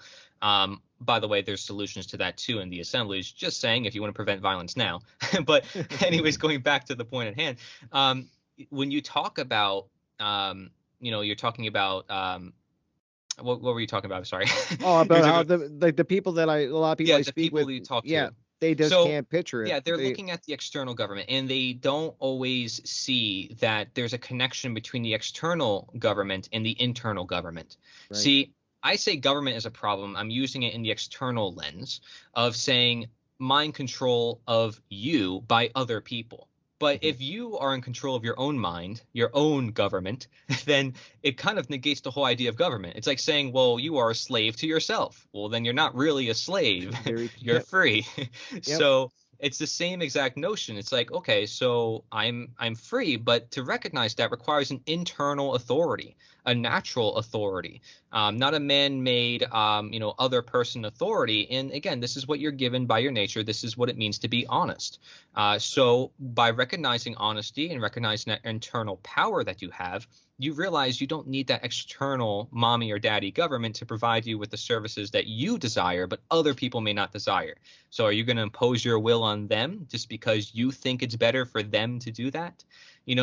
Just because you think your worldview is the best, that you have to be the one to provide all the solutions? Are you God? Are you nature to decide how everyone else's life should work? And no, it's like, if you think an idea is great, then probably don't back it by the barrel of a gun. Right. Share with Yep. others with education why it's a great idea. Good ideas aren't mandatory. Good ideas require teaching. They require knowledge and expertise. That's like any skill in any art and any craft in today's world. And so it's not something that we should expect people to just become free automatically. It's a practice of internal work, which is why we call it the great work. It's not an easy work. It's not just work. It's work. great work. Great It work. is. So it's not something that we should expect. Like, yeah, everybody's just going to get it. Wow, this is really powerful information. They're just going to understand it. Once they hear it, it's done. No, they're going to hear it, and they're probably going to have to hear it several times from several different people, from several different sources, and it has to connect to them on an individual level for them to finally start to get it. And that is really the answer to, I think, the answer to your question, Crypt Rick. How Yeah. do we get people to think about it? Well, it starts with them. It doesn't start with us. It's not on our obligation. We have to focus on ourselves. We have to make sure we're not casting our ego away and trying to be someone else who we're not. They need to focus on themselves, make sure they know who they are and they're not contributing to violence. So ask yourself, am I contributing to violence? Because if every law is backed by violence, am I contributing to any of those laws? Because then I would be contributing to violence. I get chocolate a lot. I'm a fan of eating chocolate, and I know chocolate is one of those industries that can have slave labor, right? So Yes. I Yep. make sure it's like, where am I getting the chocolate from? And Right. soon enough, I'm going to go down south and probably grow the beans myself. But Cool. yeah, I know it's Very a good. goal of mine. Nice. But because it's definitely something I definitely like as a tropical fruit. I don't, eat too much of tropical stuff if it's not in my season. But it's one of the things I do because I think it really helps with mental clarity and just a lot of the things that I personally need. As I see according to my life, I'm conscious of its effects. I did my internal research and I know what it's doing to me. So it's not like coffee. I know if I drink coffee, it's going to affect me in ways that aren't so great. It may give me some energy for the time being, but is it as good as matcha? Is it as good as cacao? Is it as good as just getting good quality food and getting energized through proper nutrition and minerals and, hydration? These are the questions we ask, right? Is there a better option to law? Well, Can you have law without government? Man Against the State is a YouTube channel where he puts out a video series of animations. It says law without the state. And it says, hey, no one person is above the law. We're all the lawmakers. If you put yourself above the law, then you claim that you can decide for everyone else, how the law works. And when we say figuratively someone's above the law, it means they're not aligned to the law. They're not acting in harmony with the law. So technically, we all have to be the lawmakers and work together. Otherwise, we're not working together. What are we doing? We're dominating over others. We're dictating to their lives how things should be done. So that's not, a voluntary world. What we want is a voluntary world, a world of cooperation, not a world of dictatorships and people who aren't the dictators or asleep and just going with the flow and just being distracted and being manipulated at every turn and every corner. We don't want to see that anymore. I'm sick of it. And I think a lot of people are also sick of it. So in order to get out of that, well, we have to help people realize that is happening. And a lot of people do realize that's happening. But then move that further and say, well, what is the root cause as to why that's happening? And that's giving these people power to begin with. Because when they're given power, they can do anything they want. Most of the problems people complain about in the world are usually from some few people who write some pieces of paper down and say everybody else has to follow these rules. Exactly. Most of the problems come down to just one person and their ideas of how everything should work. In reality, good ideas would rise to the top if we let the free market really decide what is the best idea. And without, third-party government coming in saying, well, no, this is the best idea. Artificially setting it. Yeah. Just like how Google and Facebook artificially put what's trending, this is trending. That's because that's what they want you to see. Yeah, and that's what they want you to think. By putting it there, it starts to get there, and then you see it over and over again. So the goal is not for us to indoctrinate people, but to unindoctrinate them, which requires observing how they indoctrinate them to begin with. How did they get to that point of slavery? Well, how was any slave captured in history? By violence. Usually they went to war, they captured some people, and they said, hey, okay, you're going to be our slaves now. Yep. Okay, so how did we get to where we are? Well, we're thousands of years later. Obviously, it's less overt for us to see. We are born, we sign birth certificates, and there's a lot of covert mechanisms that keep us in chains. To some extent. We realized we had to get licenses and permits. Crypt Rick and I did an episode before where I went over the 5 main reasons why we are enslaved, and we broke down every single one of them. That was great, yeah. Yeah, and I think that's a perfect example of what are the mechanisms they use today. It's a little bit different from what they used back then, but still, the main point is there is violence to this day, the same exact violence. Even if you just don't see it with your own eyes, even if it hasn't been done to you, if you try to, disobey and you go the full mile and you say, I am fully free, you will eventually be coerced against your will. Exactly. And there's case examples of people doing that. So that is, people being enslaved. And I don't want to see that happen. And there's even professors, they say slavery is theft. It's theft of work, theft of life, theft even of a children a slave might have born. Well, okay, what do we look at natural law? When we study natural law, we look at all forms of wrongdoing. They're all forms of theft. Coercion, assault, rape, trespass. All these are forms of theft, stealing someone's ability to live their life as they wish. Again, as I mentioned before. So it's really interesting how you can make these connections, and not a lot of people have made these connections. They learn a little bit about slavery in school, and then they don't really connect the dots to say, well, could it happen again? Is it still happening in other forms? Why has it happened to every species on Earth? How did someone become enslaved to begin with? What keeps them enslaved, which is the mentality. What keeps them enslaved is the threat of fear, the threat of violence, which is duress. So that is the mechanisms that government still use to this day. Yeah, fear's their big. They love the fear one. Fear's their big one, I think, and violence. But I'm saying fear is really a thing that people are stuck in, I find. And because people can't define these simple concepts, that's why conversation and education is the most important step of action. Whether people want to admit to it or not, see, a lot of people just don't want to do it. They don't want to educate others, but ultimately they have to. And I'm not saying there's one way to educate. So you can absolutely customize according to, what way you like to deliver information. It doesn't have to be through videos, doesn't have to be through articles, doesn't have to be through art. It could be any one of those things or something else, something totally outside the box that none of us have even thought of before. Sometimes those are the best ideas. Maybe simple is better, or maybe creating a huge documentary is better, and then you market it and you build it up through time like I'm doing with my summit. That's why I'm experimenting with different things. Is sort of finding ways. Well, how could we take this idea and bring it to the next level? And I know that even if it can't make an impact now, it will make an impact in the future, because I know what I'm doing is, to the best of my knowledge, truthful or right. Yep. And that's what we should all aim for, is try to do the best we can every single day. So we can't go be completely free and act completely free every single day, because we recognize we are enslaved. But because we recognize we are enslaved, we move from that starting point to, okay, how do we become more free? How do we become more free? And then we start to actually become free. So it's a process. It's not one that happens immediately. The founding fathers, a lot of them were opposed to slavery at the time in America in the 1700s, but they knew they had to revolt against the British first. They knew they couldn't do both those things at the same time. Yep. And there was a lot of conflict over at that time about that, but they had to unite, because if they didn't unite around one cause, it would cause too many other divisions.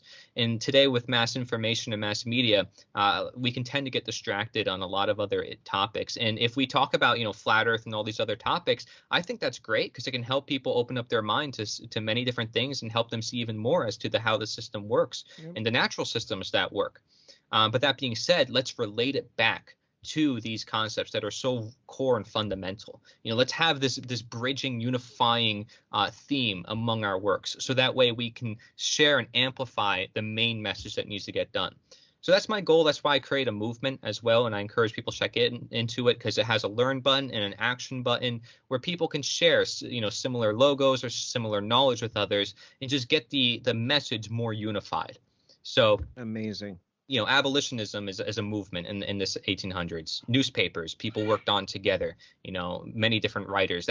That's people coming together saying, we believe the same thing and we want to promote it. We think it's right. Let us show you why it's right. We're not going to coerce you against your will to say it's right. That's what the governments do. We're the exact opposite. We're actually trying to end that.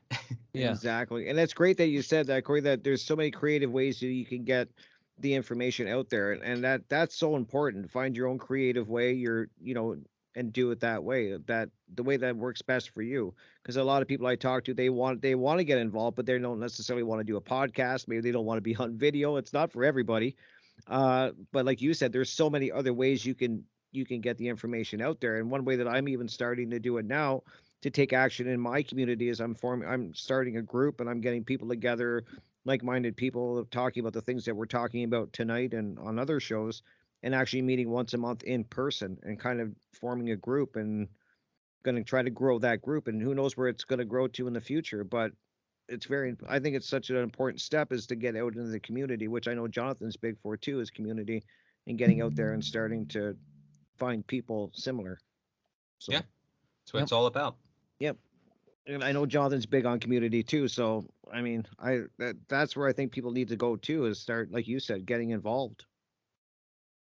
Yeah, one of the first steps is going to be knowing all the people around you and making sure that you're, because I feel there's an imminent collapse of sorts. It might be greater and lesser, and depending on where you're at, but right. There will be a time where you're going to need to rely on your neighbors and your friends and your community. And I think it might be a rude awakening for some who have neglected that and thought, bah, that doesn't matter. I don't need to worry about that. My neighbors are all assholes, or whatever.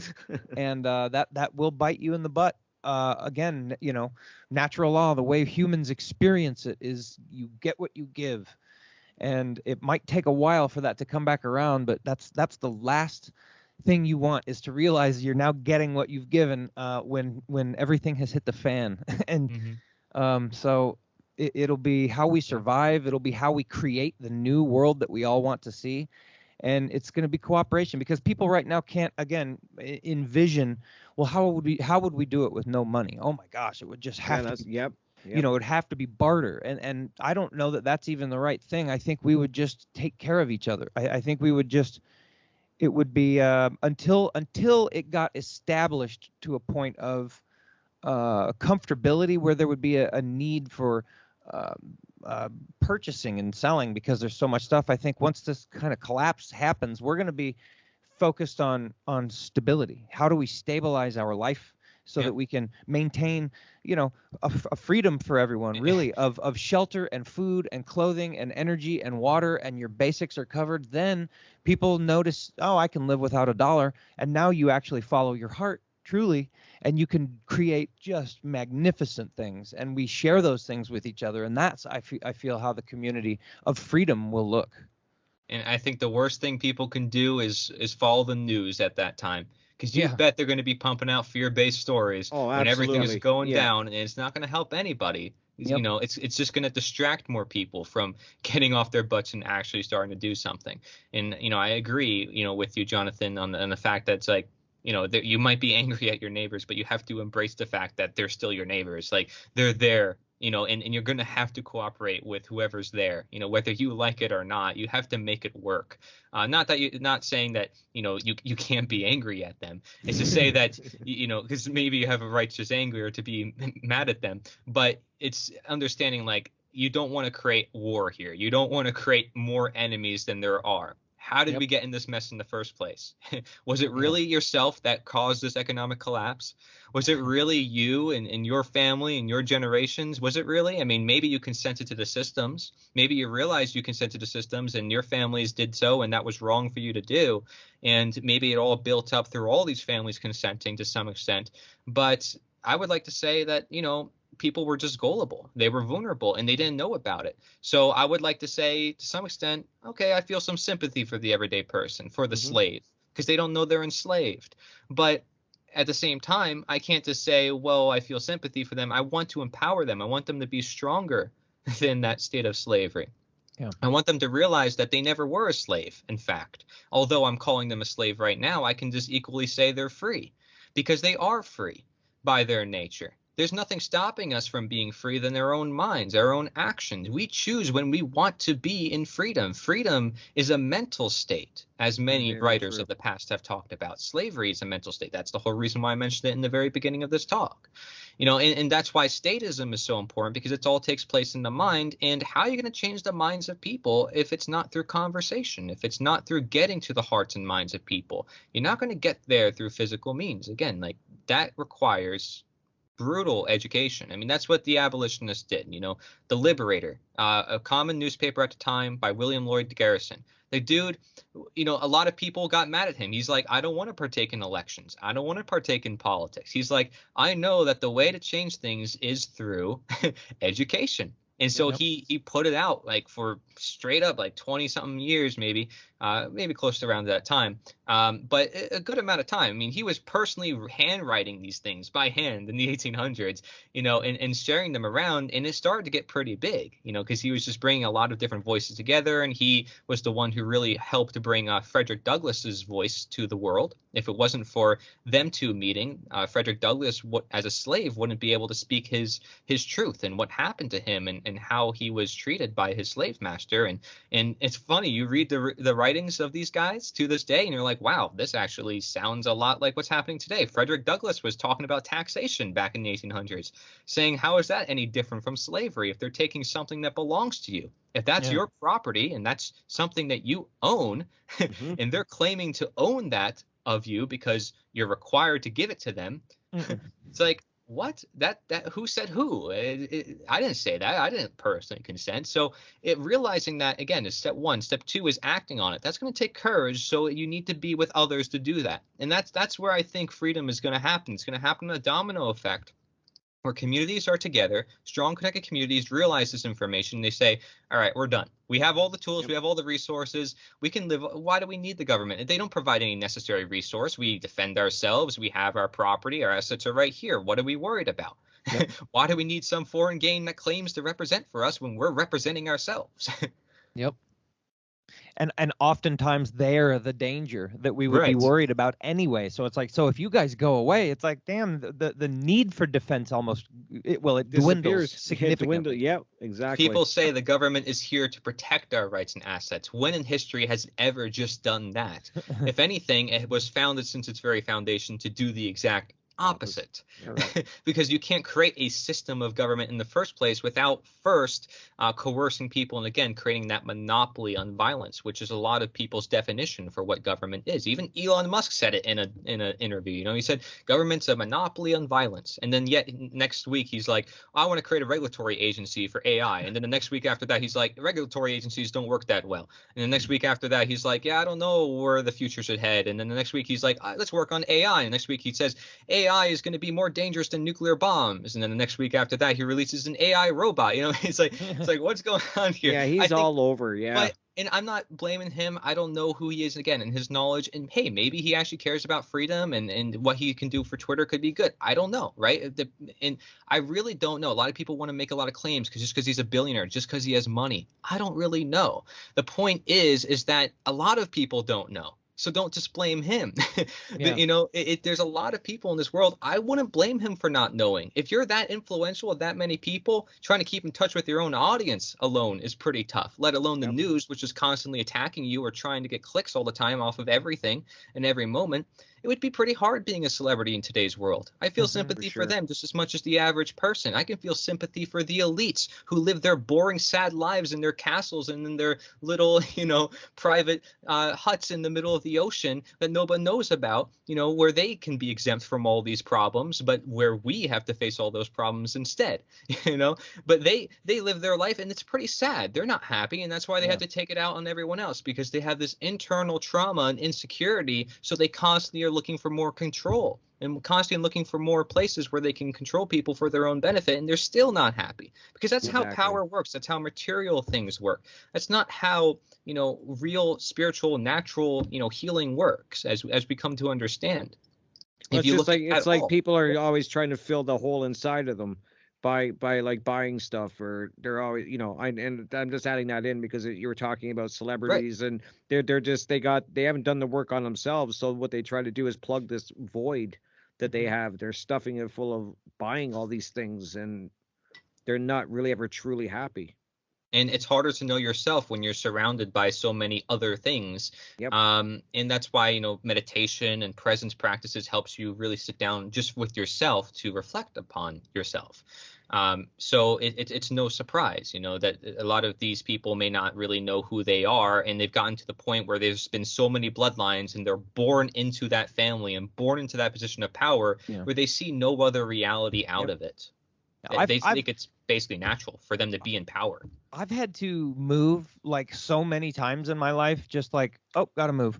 And I've had to get rid of everything almost, except for like, okay, those are real important sentimental things. All right, I'll keep that, and everything else goes, you know, and t-shirts and underwear, keep that, but whatever, everything else goes. And I've done that so many times where I just have gotten to the point of even sometimes the sentimental stuff. Oh, where'd that go? Oh, well, it's a thing. And that's one of the best lessons you can teach yourself, because no one can teach you that. You teach yourself. They're just things, and it'll be okay. Now, you know, there is a respect for things that you want to have, because I think that was a problem when I was younger. I didn't respect things. I didn't understand that things meant stuff to people. You know what I mean? Except my stuff, of course. And then as I grew up, I understood. But I just feel like your detachment from things is going to be one of the best gifts you can give yourself, because you will be confronted with it at some point. I've been confronted with it a lot, and you just go, well, here it is, and just walk away and try to be okay with it. And, you know, like sometimes it's harder than others, but you always end up being okay with it, and it's just things. That's a good point. Yeah, and let's take to relate to more of the common person, like in the sense of, let's say you get in a car accident, you know, you lose a material thing, then you start to realize what's actually valuable in this life. It wasn't the car, it was your safety.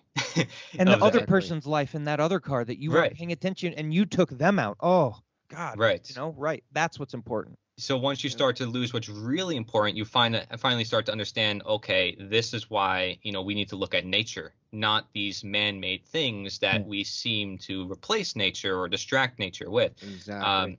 So that's why I talk so much about nature, why I say nature is the answer, but it's a separate message of mine. Of course, it's sort of like my own philosophy, but I think it all ties in quite well. You know, a lot of people use nature. A lot of people love nature. It's something that they always talk about. Again, they can't really escape it. But slavery is something they try to escape every day. Like, oh, I'm not enslaved. Oh, I'm not participating in the violence. Oh, what are you talking about? You know, when they're confronted with it at first. But when they're confronted with it over and over again, they confront themselves with it, then they finally start to realize, wait, actually, I am contributing to it. Yes, taxation is theft. There's no other way around that. You know, it's like it literally is, and there's no way around that. Is there any other justification? I would love to know. Is there any other definition for what it is? I would love to know. If somebody wants to let me know, please let me know. Like I challenge people. I actually do, because I bet the media would come up with something when this information gets even bigger to say, oh, well, we're wrong, and oh, we're not enslaved, just so they can keep more people enslaved. Sure. Yeah, that's how it works for sure. So Yeah. true. Wow. Just the playbook, but people by then would know the playbook, and they would know themselves to the point where anything that is said out of their mouths, even if it were true, wouldn't even matter, because at the end of the day, what's truest is themselves in their own life and their own environment. Again, the most honest. Yep. That's a big part of what's going to have to change is our media / where we look to for answers, you know. Because it's all lies, and it's so hard to get people to quite grasp that. And I still know people that follow the news like every day. And it's just like, wow, like, and you try to talk to them and they just don't, and even some of them will talk to me and say, yeah, I know they like a lot of things, but they still watch. I really, it's really a weird thing. Like, I don't get it. It's like Stockholm entertainment. Syndrome. Yeah, it's Stockholm almost, syndrome. it's like Stockholm. Yeah, it's they're like, I entertainment. know they're lying to me, but that's the way I'm gonna believe because it's comfortable. I'm not going against the grain. I don't got people calling me names. I'm not researching stuff. You know, there's people that actually say it like that, like, oh, well, research stuff. It's like, yeah, that's a thing, and you should do it. And it's really important, you know what I mean? Because otherwise you're just taking whatever crap they sell you for face value on the news, or even if you go, well, I'm not the leftist, right? So I'm a conservative, or I lean more towards the middle. If you're getting it from the television, it's lying to you. You might get, depending on where you go, you might get a little bit bigger piece of truth, or maybe some thought processes that are actually good and clean. But man, it's going to be so very limited and little that you are absolutely not going to get enough of those spiritual vitamins for you to grow properly without really looking into other outlets. And that's why I think your summit that you've done, again, to kind of bring it back to that, is where you've gone across, you've gone to such a range of different people and talked to them about what does it mean to, you know, be a status to you, and to kind of get through that and be on the other side of it now. And so, you know, I just, again, I give you props, man, because that's, you did follow your heart. And this is one of those moments where it's kind of like, yikes, that's what I want to do. Well, that's going to create some static, you know. Thank you. Yeah, I mean, I'm just, again, doing something different, which I think is necessary to create something different. Yeah. You know, this is the way we have Makes to think. If independent media expects to be creating change by doing what they've done for the past 20 years, which is how long they've been doing it, more than that, to be honest, which is just putting out more news content, exposing the system, guess what? It does help wake up some people initially, including myself. It probably helped in my progress a little bit. But what really helped me was that personal discovery process, and going even deeper than that, looking at the philosophy and looking at the moral side of things, which independent media didn't really show to me. You know, it was Mark Passio, it was Larkin Rose, it was these other guys who David are Icke not. was big. He mentions a lot of spiritual things too, and I like the fact that these guys also talk about that, but they also go deeper than that. You know, they're not afraid to speak their mind, and you notice not a lot of people are willing to call them shills because they'll address it up front. They'll say, I talked about this, I talked about that. There's nothing else really left to talk about. I talked about all of it. You know, so you're going to call me a shill just because I have some influence? Like, I literally, it's already done. And if you think I'm doing something wrong, produce it yourself. You know, that's the thing. And independent media is beautiful. I think it's great that we have that. And the fact that we're doing it in America, is because we were given some freedom to speak, by our forefathers. We have to respect them for that. I have no respect for these guys, that were before my time. I don't know who they are. I don't know what they did. But either way, I know that I have the freedom to speak that other countries do not have and other people do not have. So I greatly respect that.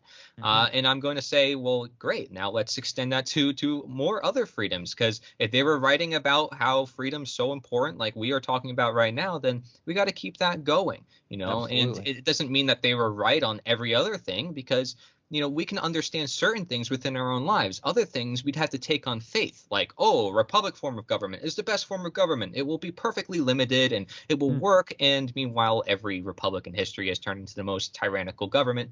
And we see from America that this whole limited idea doesn't really work. And you have to ask yourself, can you limit violence if it's seen by everyone as legitimate? Right. If a certain form of violence is seen as legitimate, it will continue to grow inevitably. So therefore, limited government can never stay limited. If it's by definition a monopoly on violence, it's going to continually grow and grow and grow because people see it as legitimate. So you'll never get an entire government full of moral people, is what it boils down to. And so that's why a government by itself is going to be you're making that immoral person. You're forcing that immorality on people. And that's why the self-governance is correct, because then you get your own natural law repercussions for your immorality based, to you. You don't have to inflict your bad decisions, your improper way of life on others.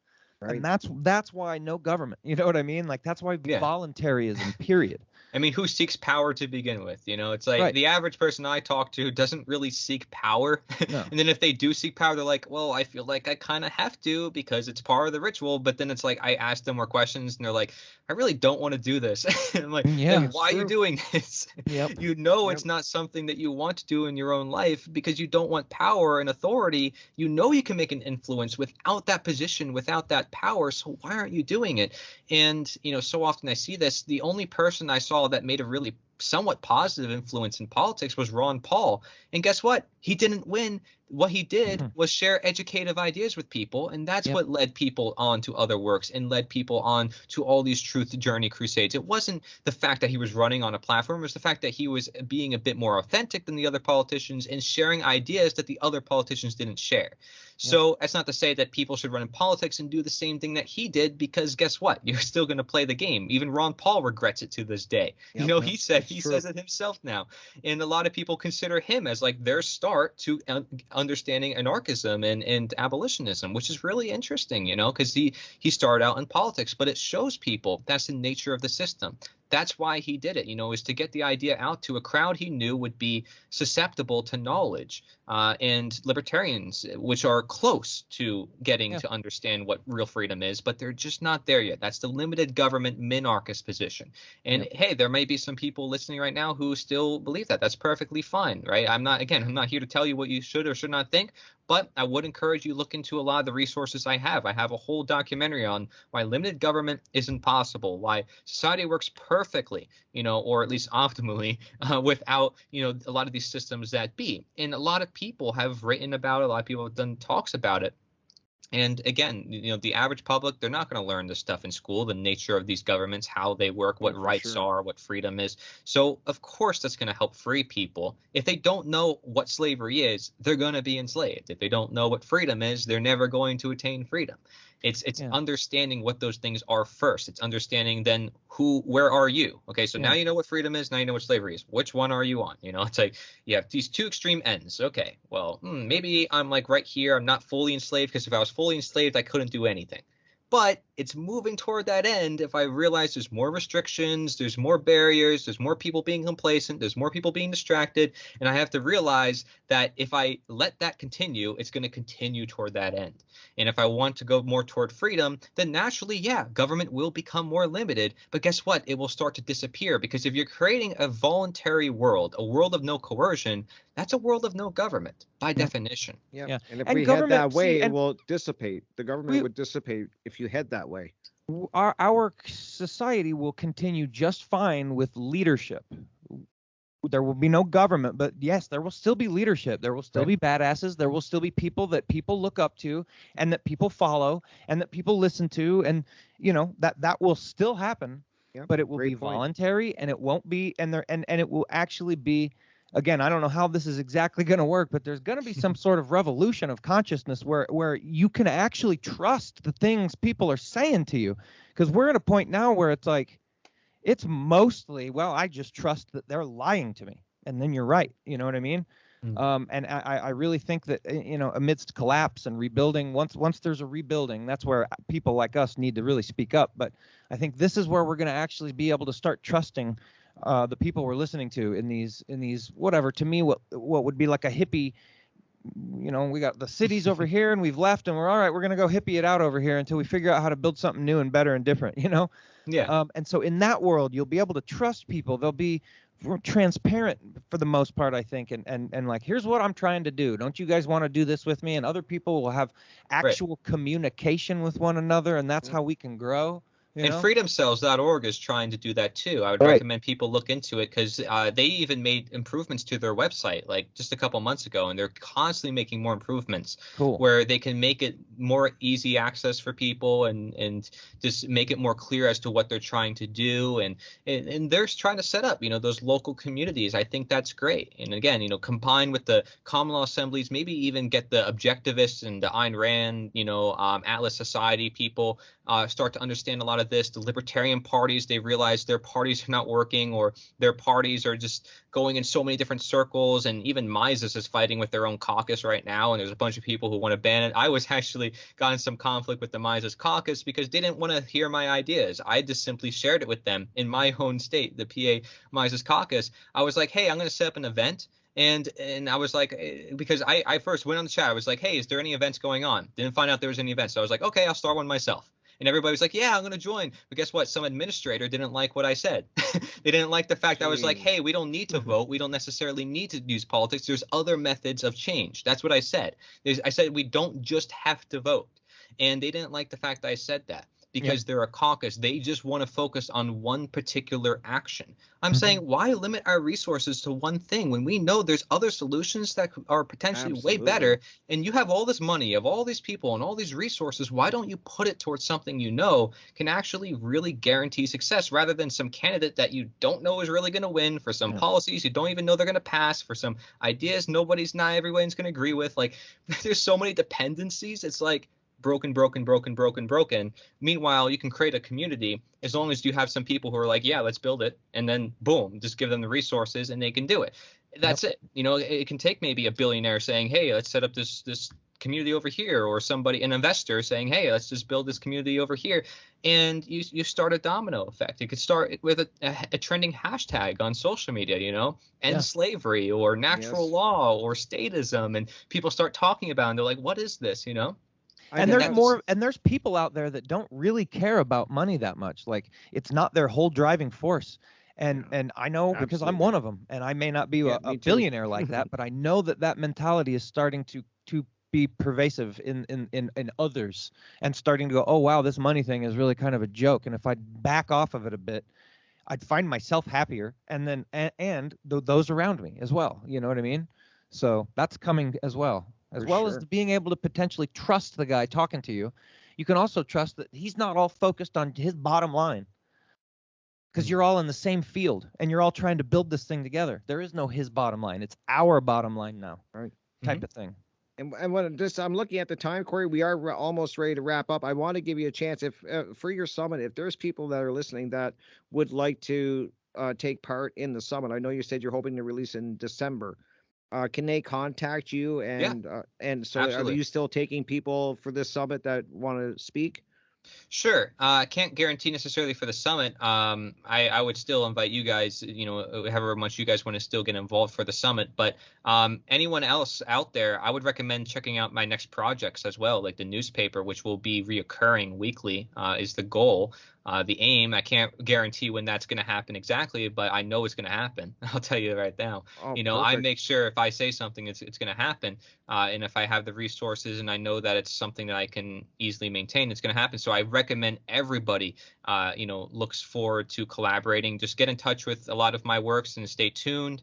And I will update you as time moves on. Stay tuned in the summit, because the summit will have a lot of action resources for people, like specific things they can do, even non-political campaigns that I'm going to start up and I'm working on with other people. And we're starting up radio projects for truth music and all sorts of things that people can get involved with they never thought was possible. You just have to think a little bit outside the box. It is absolutely possible. There's so many ways you can get involved, and I encourage people to do so. Don't stay limited. Don't feel like there's no hope. There's absolutely hope. And when you're with others and see it in action, like I said before, you're going to start to see the light in the tunnel.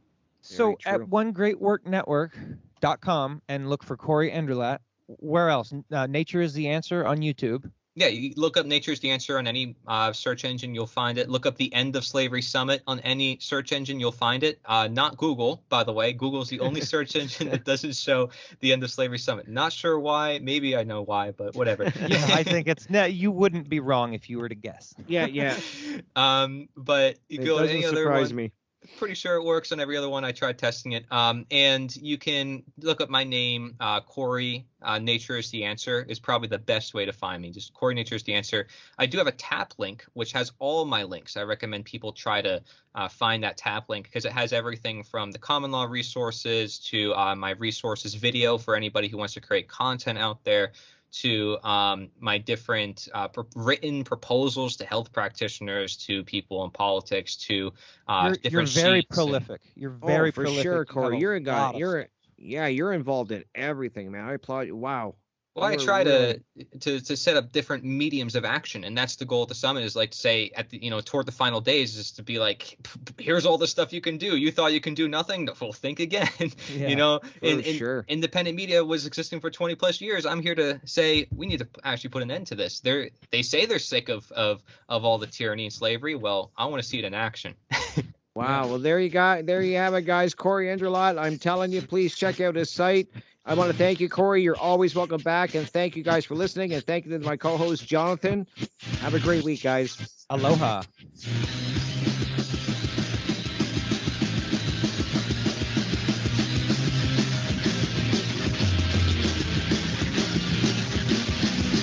Thank you for listening to Revolution